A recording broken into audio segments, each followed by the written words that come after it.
Hello everyone, कैसे हैं आप सभी स्टूडेंट। तो आज की इस वीडियो में मैं आप सभी स्टूडेंट्स को जो भी बच्चे बीबीएम की यूनिवर्सिटी में पीजी के लिए एडमिशन के लिए अप्लाई करना चाहते हैं, तो पीजी एडमिशन का पूरा नोटिफिकेशन आ चुका है। पीजी एडमिशन किस कॉलेज में होगा, कब से कब तक अप्लाई करना है, क्या डॉक्यूमेंट लगेगा, क्या प्रोसेस हो सकता है, ये सभी चीज़ें मैं आपको इस वीडियो के थ्रू यहाँ पर बताने की कोशिश करूँगा। अगर आप इस वीडियो को लास्ट तक देख के तो आपके सारे जो भी डाउट्स रहेंगे, क्वेरीज रहेंगे, वो क्लियर हो जाएंगे इस वीडियो के थ्रू। तो शेयर करें इस वीडियो को अपने सभी दोस्तों के साथ जो भी पीजी एडमिशन लेना चाहते हैं। तो चैनल पर न्यू है, सब्सक्राइब कर सकते हैं, बेल आइकन पे क्लिक कर सकते हैं। अगर कोई भी अपडेट आता है तो आपको जानकारी खुद मिल जाएगा। बाकी पूछने के लिए फेसबुक है, इंस्टाग्राम है, जिसका लिंक डिस्क्रिप्शन बॉक्स में अवेलेबल है, ठीक है। और ये नोटिफिकेशन टेलीग्राम ग्रुप है, उसका लिंक डिस्क्रिप्शन बॉक्स में मिल जाएगा, वहाँ पे जुड़ जाइएगा, ठीक है। देखिए 31/10/2025 का नोटिफिकेशन है, जिसमें जो भी यूनिवर्सिटी के अंतर्गत जितने कॉलेज आते हैं, जिनमें स्पेशली कहा जाए आपका मोस्ट ऑफ द सब्जेक्ट का जो क्लासेस होगा वो बेसिकली बीबीएम की यूनिवर्सिटी में होगा।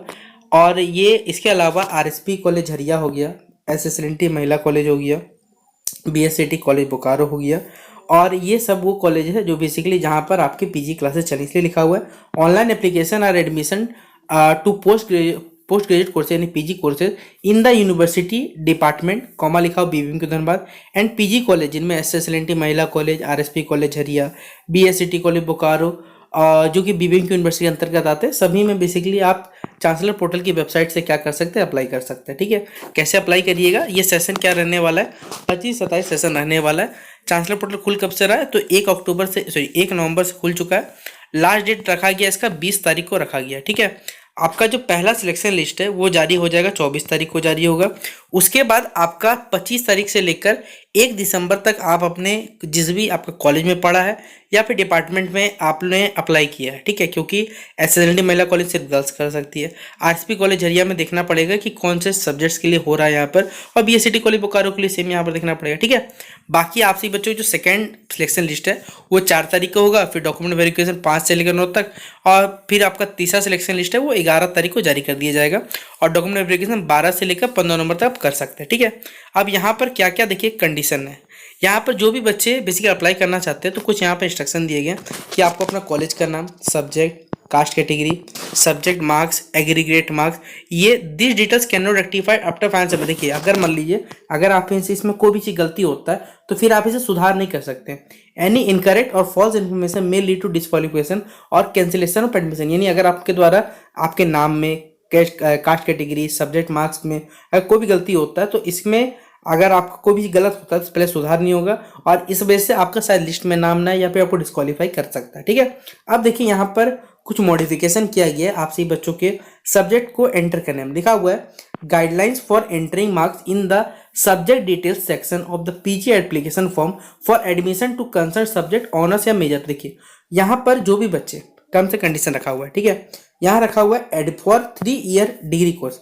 अगर 3 साल के कोई बच्चे डिग्री कोर्स करना चाहते हैं, जिसमें पहले बता दे रहा हूँ ये ऑनर्स होगा वो 800 मार्क्स का था, ठीक है, 3 साल का डिग्री कोर्स है, पहले बता रहा हूँ, ठीक है। उनके लिए पास या जनरल कोर्स वालों के लिए यहाँ पर जो रखा गया है वो कितना मार्क्स रखा गया है, वो 1200 मार्क्स रखा गया है।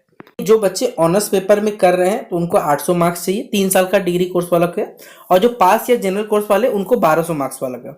उसी तरह जो बच्चे सीबीसीएस कोर्स के, मतलब 3 साल का जो एजुकेशन सिस्टम चलता था पहले वाला, मतलब 2015 के बाद वाला लमसम, तो उसमें ऑनर्स पेपर 1800 मार्क्स का होता था, और जो जनरल कर रहे हैं मतलब नॉर्मल बिना ऑनर्स का ग्रेजुएशन कर रहे हैं उनका 2100 मार्क्स के आधार पर भरना है। और जो बच्चे 22-26 सेशन के जो FYUP के हैं वो टोटल मार्क्स अपना सेमेस्टर 1 से लेकर सेमेस्टर 6 तक का जितना भी सिर्फ मेजर पेपर, याद रखिएगा सिर्फ मेजर पेपर का बात हो रहा है, कोई भी माइनर पेपर ऐड मत करिएगा, याद रखिएगा सिर्फ मेजर पेपर के आधार पर भरिएगा। लिखा हुआ है merit list will be prepared based on the, आपका सब्जेक्ट जो होगा वो मेजर या फिर ऑनर्स पेपर के आधार पर होगा जो कि आपको मिला गया, इसके बताना, ठीक है। चार्जेस 100 रुपये लगने वाला है। बाकी यहाँ पर एक नंबर दिया गया जिस पे आप कॉल कर सकते हैं। यहाँ पर एप्लीकेंट्स आर एडवाइड बोलता है कि भैया आप यूनिवर्सिटी वेबसाइट विजिट कर सकते हैं नोटिफिकेशन अपडेट्स के लिए। आपके क्लासेस जो होंगे वो 15 दिसंबर से चलेंगे और 20 दिसंबर के बाद यूनिवर्सिटी कॉलेज सब बंद हो जाएगा, ठीक है।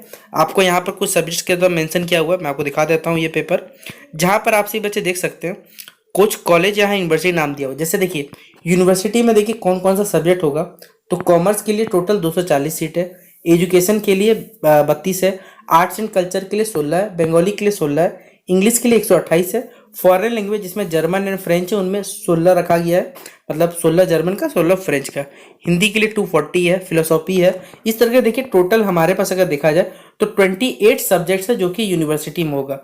बाकी अगर हम देखें एसएसएनटी महिला कॉलेज में तो यहाँ पर सिर्फ 3 ही सब्जेक्ट जहाँ पर होने वाला है वो है कॉमर्स, हिस्ट्री और पॉलिटिकल साइंस, जिनमें कॉमर्स के लिए 200 सीट रखा गया है, हिस्ट्री के लिए 112 सीट्स है, पॉलिटिकल साइंस के लिए 96 सीट्स रखा गया है। और हम बात करें बीएससीटी कॉलेज बोकारो में तो यहाँ पर सिर्फ 2 ही चीज़ के बेसिकली आपके कोर्सेज होंगे, जो कि है मैथमेटिक्स के लिए 96 सीट रखे गए हैं और हिस्ट्री के लिए 64 सीट्स रखा हुआ है। अगर हम बात करें आरएसपी कॉलेज हरिया में तो सिर्फ यहाँ कॉमर्स की पढ़ाई होगी पीजी का, जिसके लिए 320 सीट यहाँ पर रखे गए हैं। यानी ये पूरा चार्ट आपको दिया हुआ है जिसमें आप सही बच्चे, अगर जो भी बच्चे गर्ल्स है बेसिकली, तो गर्ल्स के लिए भी सिर्फ 3 ही सब्जेक्ट है जहां पर अगर वो एसएसएलटी महिला कॉलेज से पीजी करना चाहे वो कर सकते हैं। आरएसपी कॉलेज एरिया में तो सिर्फ 1 ही सब्जेक्ट का होगा और बीएससीटी कॉलेज बोकारो में से भी 2 ही सब्जेक्ट का होगा। बाकी अगर आपको अदर किसी भी सब्जेक्ट के तो आपको इसके लिए यूनिवर्सिटी का जो पीजी डिपार्टमेंट है बेसिकली वहां पर आपको जाना पड़ेगा। अब यहाँ पर देखिए कुछ नोटिफिकेशन में मेंशन किया है नोट करने के बारे में कि eligibility criteria are specified in the PG regulation available on the university website. Basically eligibility criteria क्या होता है वो वेबसाइट पे विजिट किया गया। आर्ट्स एंड कल्चर में basically vocal music, foreign language जिसमें जर्मन और फ्रेंच आते हैं, एप्लीकेंट्स को बेसिकली यहाँ पर बोले पीजी रेगुलेशन को अच्छे से पढ़ लेने बोला गया है। तो ये पूरा जानकारी यहाँ पर दिया हुआ है। अब मैं आपको लेकर आता हूँ इसके सारांश पर, मतलब इसका पूरा समरी मैं आपको समझाने की कोशिश करता हूँ। सबसे पहले आपसे ही बच्चों को 1 नवंबर से अप्लाई शुरू हो चुका है, लास्ट डेट 20 तारीख होने वाला है। पहला सिलेक्शन लिस्ट 24 को आएगा। उसके बाद आपको अगर आप यूनिवर्सिटी में अप्लाई किए हो तो यूनिवर्सिटी में जाके डॉक्यूमेंट वेरिफिकेशन कराओगे। उसके बाद जो बच्चे कॉलेज में अगर अप्लाई किए तो कॉलेज जाकर डॉक्यूमेंट वेरिफिकेशन कराइएगा, ठीक है। तो 25 से लेकर 1 दिसंबर तक का समय रखा गया है। उसके बाद सेकंड सिलेक्शन लिस्ट जो है वो आपका वो जारी होगा 4 तारीख को। फिर डॉक्यूमेंट वेरिफिकेशन 5 से लेकर 9 तारीख तक। फिर आपका थर्ड सिलेक्शन लिस्ट 11 तारीख को जारी होगा और डॉक्यूमेंट वेरिफिकेशन थर्ड लिस्ट का वो 12 तारीख से जमा होने वाला है। बाकी अगर हम बात करें जो बच्चे यूजी कोर्सेज के, यूजी मतलब 3 साल का जो ग्रेजुएशन करके रखे हुए, अगर वो सीबीसीएस कोर्स के, और most of the student CBCS course के, तो वो ऑनर्स पेपर 1800 रखिएगा। जो बेसिकली जनरल करे मतलब कोई ऑनर्स पेपर नहीं करे वो 2100 मार्क्स के आधार पर अपना फॉर्म मतलब डिटेल्स को भरिएगा। और जो बच्चे एफओयूपी कोर्सेज के वो अपना जो टोटल मार्क्स डालिएगा वो सेमेस्टर 1 से लेकर सेमेस्टर 6 तक। अब ध्यान से मेरा बात सुनिएगा, जो भी बच्चे एफओयूपी के, देखिए आपके सेमेस्टर 1 में अगर मैं सही हूं तो 1 मेजर पेपर था, सेमेस्टर 2 में भी 1 ही मेजर पेपर था, आपका 1 मेजर पेपर आपका छोड़ दिया गया। तो ध्यान से याद रखिएगा अपना सेमेस्टर 1 से लेकर सेमेस्टर 6 तक का जितना भी मेजर पेपर था उसका मार्क्स का टोटल निकाल के आपको क्या करना है उसको परसेंटेज बनाए। जैसे अभी आपसे ही बच्चे सेमेस्टर 1 में 1 मेजर पेपर, सेमेस्टर 2 में 2 था, सेमेस्टर 3 में आपका बेसिकली 4 और 5 मेजर पेपर था। इस प्रकार से टोटल जितना मेजर पेपर था उसके हिसाब से परसेंटेज को भरिएगा, वरना यूनिवर्सिटी जो रहेगा आपका फॉर्म को रिजेक्ट कर देगा। यहाँ पर पूरी गाइडलाइंस में मेंशन किया गया है। अब मैं आपसे बच्चों को बताना चाहूँगा कि जैसे ही देखिए यहाँ पर अभी ये वीडियो देख रहे हैं, कुछ देर के बाद आपसे बच्चों को अप्लाई करने का भी वीडियो जारी कर दिया जाएगा, जिसमें कैसे करके आपसे बच्चे पीजी का अप्लाई कर सकते हैं ये मैं आपको पूरा जानकारी इस वीडियो को थ्रू दे दूंगा, ठीक है। तो शेयर कर दीजिएगा इस वीडियो को अगर लगता है कहीं आपके लिए हेल्पफुल है। बाकी मिलते हैं इस वीडियो पे, तब तक के लिए जय हिंद और जय भारत।